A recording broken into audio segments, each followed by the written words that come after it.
we want to know more about this case, because cloud migration is not a joke. It's a complex project for most of organizations. I think the majority of government still needs to plan this, and I'm far behind in this.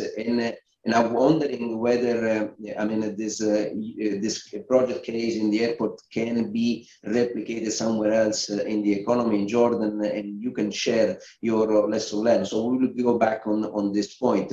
Ahmad, what do you think? I mean, Infoblox is bringing a piece of the cake, is covering a specific part of digital transformation that has to do a lot with networking, cybersecurity, and secure solution. So, what is your experience in Jordan? I mean, how common is the case that Wasim is highlighting in Jordan? How easy is to migrate or convince the customers to migrate? What is your perception on this?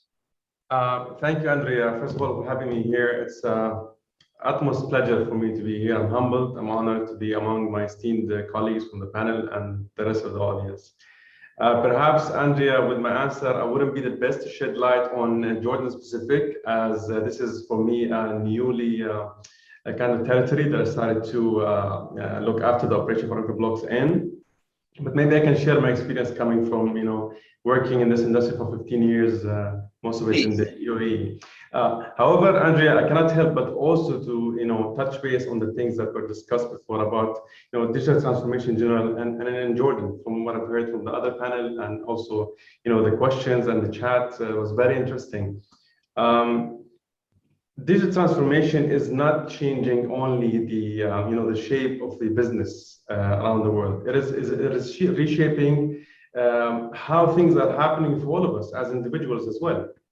And organizations, individuals, and people that keep ignoring that will definitely struggle and will rapidly be losing customers and market shares. And this applies for governments, it applies for organizations, and applies also for individuals. And I was surprised to hear from Mr. I think Abdul Qadir earlier that some governmental entities are still kind of fighting the change, are still in denial of the need and necessity to actually embrace this digital transformation.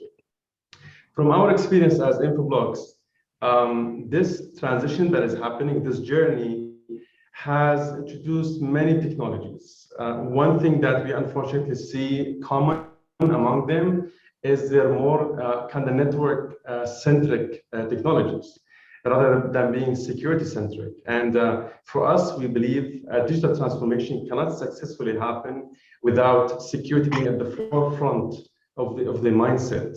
And security does not have to be a bottleneck in this case. It has to be able to be deployed in a quick and hassle-free manner. It has to be flexible, and it has to have the proper intelligence and mitigation techniques. Now, in our opinion, and the successful journeys that we have seen happening around the world, is for customers who have put security at the center of their thoughts and processes as they're moving towards digital. And in my humble opinion as well, I think that if your digital services are not secured, you might as well not offer them. And I think this was also shared before in the first speaking slot. This is not something you do to be cool. It's something that you do to sustain, to compete, and to maintain and grow your market share. And so security has to be at the forefront of this. And this is what I have to share, Andrea, at this point.